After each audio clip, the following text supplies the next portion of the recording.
It was the kind of evening where the golden sun clung to the horizon just a little longer, casting a dusty orange glow over the small town of Bedford Falls.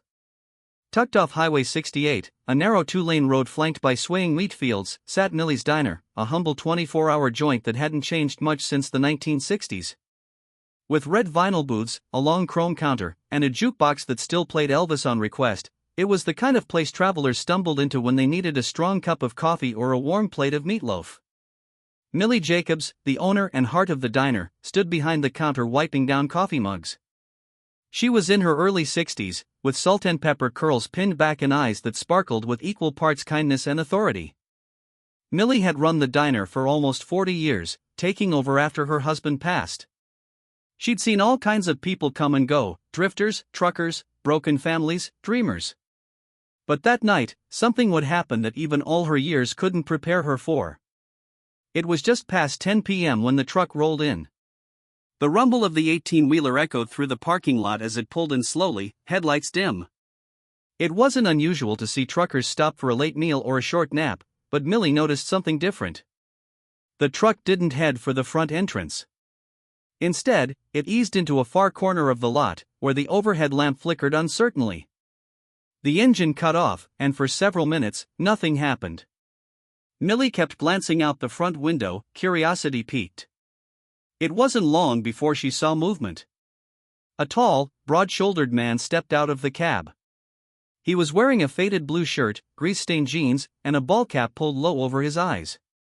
He stretched, let out a long breath, and leaned against the hood of his truck, staring out at the night sky like he was looking for answers. After another minute, he opened the passenger side door, pulled out a thin blanket, and laid it out across the seat. Then he climbed back in and shut the door. Millie watched him for a few moments longer, her brow furrowed. Millie called Jasmine, one of the waitresses, as she refilled a coffee pot. "You okay?" "Yeah," Millie replied absently. "Just wondering about that trucker. Doesn't look like he's coming in." "Maybe just resting up for the night," Jasmine said, shrugging. Millie nodded but didn't look away. Something about the way he slumped in his seat tugged at her gut. There was a heaviness to him, not just physically, but emotionally. She'd seen that look before, on soldiers returning home, mothers who just left the hospital, and once, on a teenage girl who sat at booth 3 for 4 hours before she found the courage to call home. Around midnight, Millie locked the diner doors for a break and made a plate of leftover pot roast with mashed potatoes. She added a slice of her famous peach pie and poured some black coffee into a thermos. Then, grabbing a clean fork and napkin, she walked out to the truck. The man inside stirred when he heard the knock on the window. Slowly, he rolled it down. "I'm not looking for trouble, ma'am," he said, voice low and gravelly. "Just needed a place to rest for a few hours." Millie smiled gently. "I figured. You looked tired. Thought you could use a warm meal." He hesitated, glancing at the tray in her hands. Thank you, but I don't have any cash on me right now. I'll pay tomorrow if I can get to an ATM." "This one's on the house," she said, handing it to him through the window. "Truckers keep towns like ours running." "Least I can do." The man's eyes flickered with something she couldn't quite place, reluctance, maybe even shame. But he accepted the tray with both hands. "Thank you, ma'am. That's real kind of you." "I'm Millie," she said. He paused before responding. "Eli. Eli Rourke. Nice to meet you, Eli. You get some rest now." She turned to leave, but his voice stopped her. "Millie," he said quietly. "I'm not just tired. I didn't stop here by accident." She turned back, her curiosity deepening. "There's something about this place," he continued. "Something I needed to see for myself." Millie waited, but he didn't explain. She nodded and walked back inside, her mind churning. The next morning, Eli was still there. When the sun rose over the horizon, painting the diner in pale gold, he climbed out of his truck and stepped inside. He looked better after a night's rest, still rough around the edges, but less haunted. "Morning," Millie greeted from the counter. "Coffee?" "Yes, please," he said, sliding onto a stool. As she poured the steaming brew, she noticed him eyeing the wall of photographs beside the jukebox. It was a collection Millie had started years ago, snapshots of patrons who'd left a mark on her heart. Truckers, families, servicemen. People who shared their stories over pie and hash browns. Eli stood up and walked to the wall. His eyes scanned the photos until they landed on one near the bottom corner, a black and white picture of a teenage boy with a toothy grin, arms wrapped around a young girl in pigtails.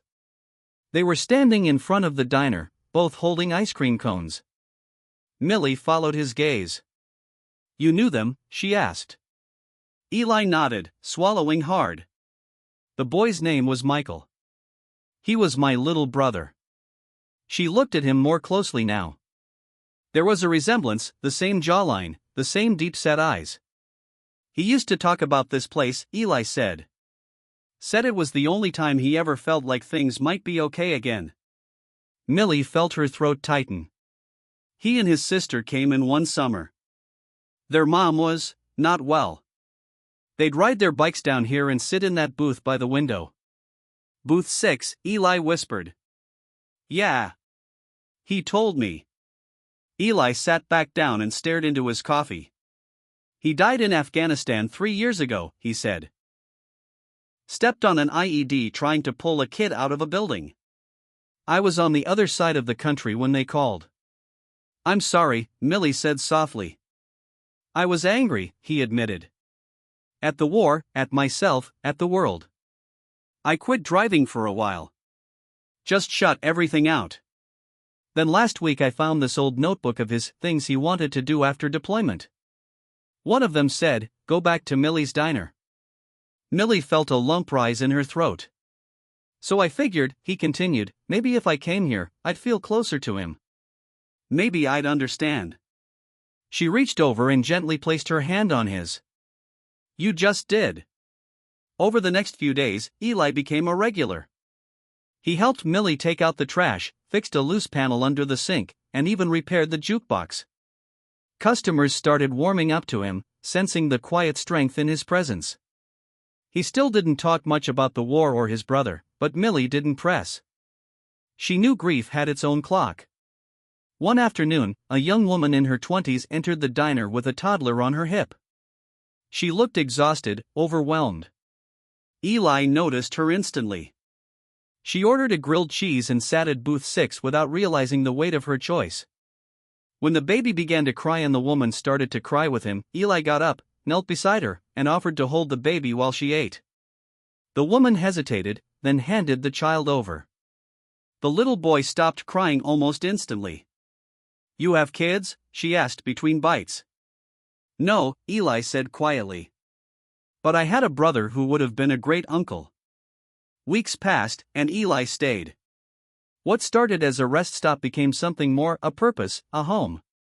Millie eventually offered him a job fixing things around the diner and a room above the garage out back. He accepted, on one condition: the pay went toward buying meals for travelers who couldn't afford one.